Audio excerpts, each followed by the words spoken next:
Текстилен газда 13 години ги лажел работниците. Работеле цело работно време, а стаж им плаќал само за половина, иако тие биле убедени во спротивното. Ова значи дека за 13 години работа, тие во фондот за ПИОМ имаат регистрирано само 6 години работен стаж.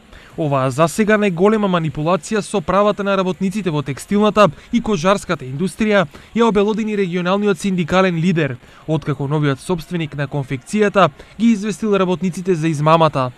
Овие работници кои што се осмелија да прозборат за оваа фабрика, станува збор некаде за околу 200 работници кои што сигурно веќе правиме темелни проверки за преку фондот за пензиско инвалидско и здравствено осигурување, кај што се ги вадат работниците с овие прегледи, за да можеме да утврдиме дали сите работници биле осигурани на скратено работно време или на 20 часа неделно. Точниот број на измамени работници би требало да се утврди по новогодишните празници, пошто ќе следува и судска разрешница за случајот. Но можностите што ги нуди законот не се многу оптимистички за работниците.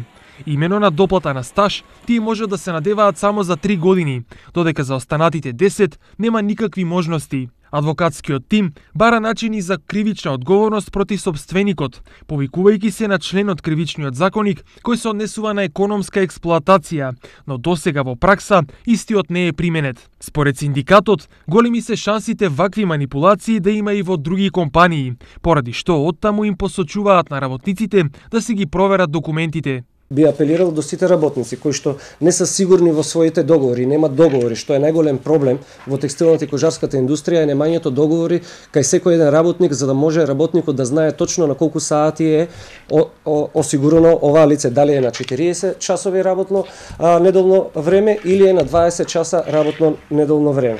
Инаку во конкретниот случај, работничките кои се измамени за 6,5 години стаж тврдат дека пред 13 години, кога се вработиле, не им било дадено ниту да потпишат договор и дека таков документ кај себе воопшто и немаат.